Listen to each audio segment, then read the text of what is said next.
Good morning, students.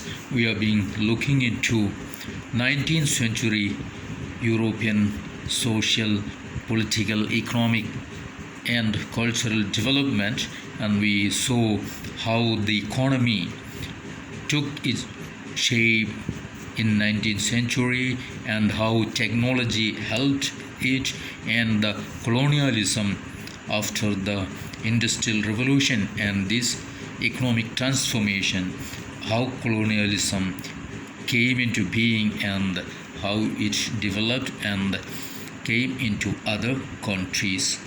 Now, next we will see rinderpest or the cattle plague. Means it is we are talking about the colonialism in Africa in this topic. See, in Africa in the 1890s, a fast spreading disease of cattle plague or rinderpest had a terrifying impact on people's livelihood and the local economy.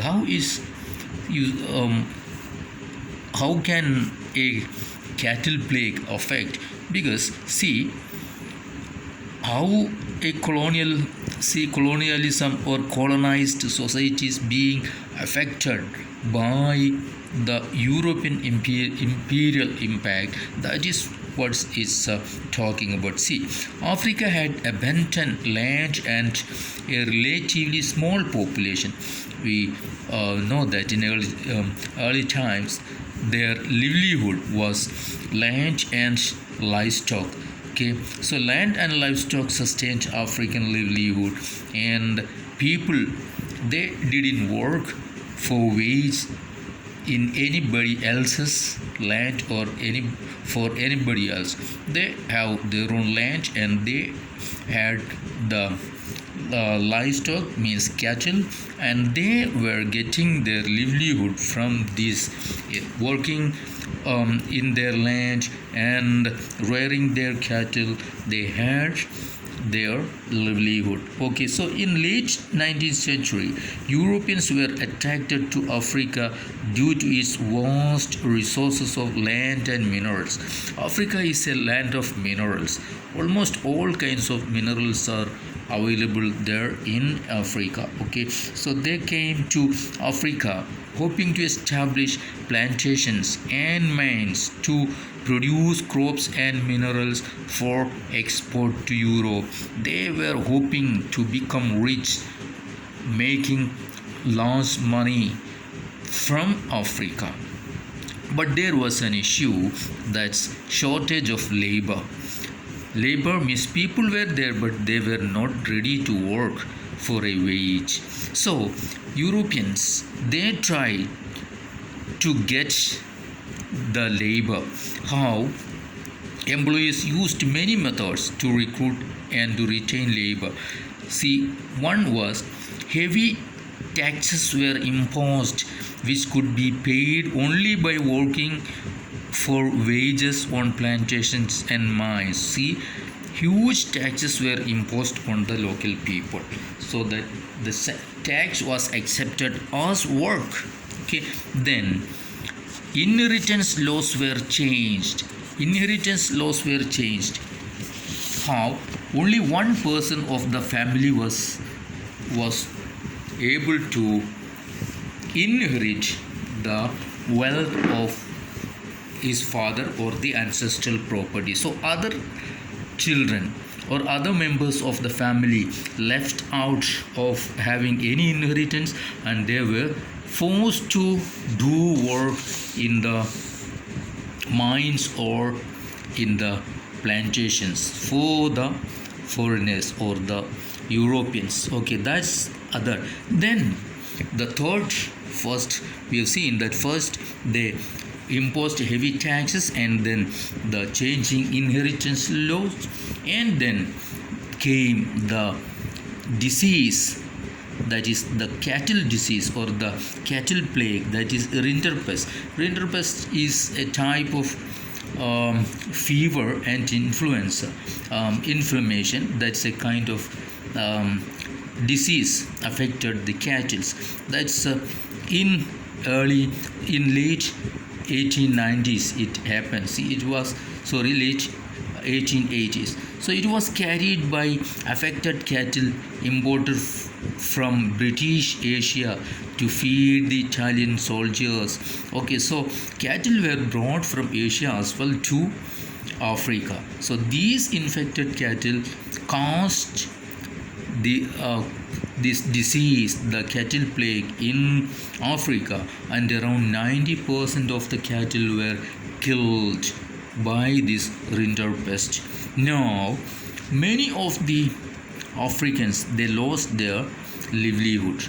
Okay, so now these people, see, the colonizers, means the Europeans, they used their power. How?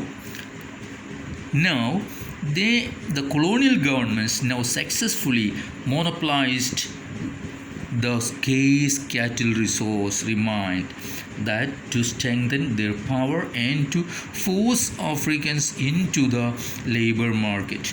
Now cattle was their wealth, and now no cattle in their control, so the Africans were forced to do the work in the plantations or the mines. Okay, so it was Europeans tried these kinds of tricks around the world, not just in Africa but in Asia and America. Now we'll come to the next topic, that is indentured labor migration from India. We saw this colonization happening in Africa. Now indentured labor means what? It's a kind of bond labor.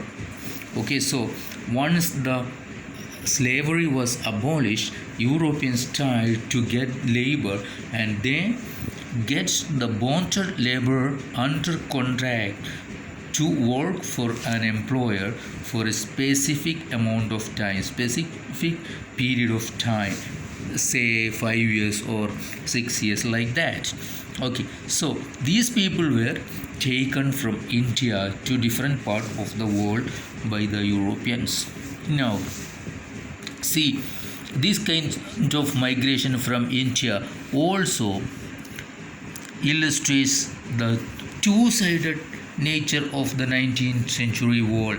19th century world, that was a polarized, highly polarized development. That means one side, see, it was a world of faster economic growth as well as a great misery. Okay, means higher incomes for some and poverty for others, technological advances in some areas and new forms of coercion in other areas.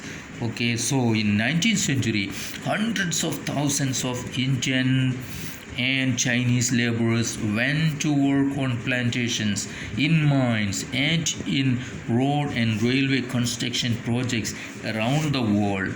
So it was, see, from India, many parts of India, mostly Uttar Pradesh, Bihar, and central India and Tamil Nadu, all these areas, places, they were not having enough work.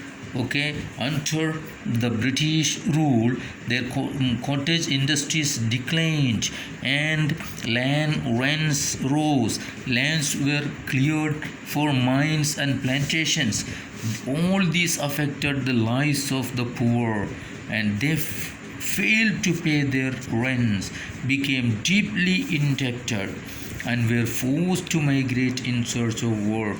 When they lost their income, their revenue, they lost their land, and they don't have enough work, and they were indebted, they fell into debts. Now they were forced to migrate to other parts to get job or their revenue. Okay, so the main destination of indentured migrants were the Caribbean islands, and Caribbean islands, the West Indies, okay, Trinidad, Guyana, and Suriname, some of them. And these, some of the Tamil people, they migrated to Ceylon and Malaya. Ceylon is today's Sri Lanka and Malaya is today's Malaysia. Okay, and some went to Assam also. Okay, now these people were recruited. Most time they didn't know, or they were not informed the way what kind of work they are going to get, the place where they are going, and what kind of journey. Many a times they were not informed, and they were literally forcibly, many of them objected, okay, and they were forcefully taken to be the indentured laborers, okay, and see the work. Now after reaching these places, many people, they were forced to survive by themselves. Some left the plantations, some others, they came together.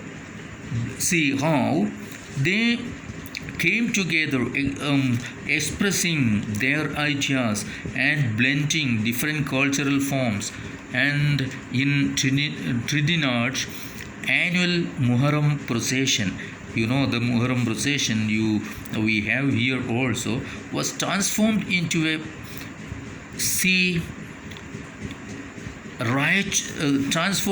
righteous carnival called Hosei for Imam Hussain, in which workers of all races and religions joined. Okay, similarly, other groups also, and one protest religious group was there, is called Rastafarianism. That is a famous, that was made famous by the Jamaican reggae star Bob Marley. You might have heard about him. Okay, and many other groups like Chutney music, and these are all, and many other cultural groups, they came together, mixed, and they work against or express their protest to their colonizers. Now, most indentured workers stayed on their contact lands. See, one important thing is that though these people were unhappy with the work or indentured work they had to do, but after the contract, most of them stayed there. One important writer, you might have heard about V.S. Naipaul. He is a Nobel laureate. He got Nobel Prize, and he was from this Caribbean islands, and many other people also. And you might have heard about the West Indian cricket players like Shivanarayan Chandrabol, Ramnaresh Sarwan. All these people were from Indian descent. Okay, now from 1900s, India's nationalist leaders began opposing the system of indentured labor migration as abusive and cruel. So it was abolished in 1921. Okay, so many people are there, but in 1921 this was abolished.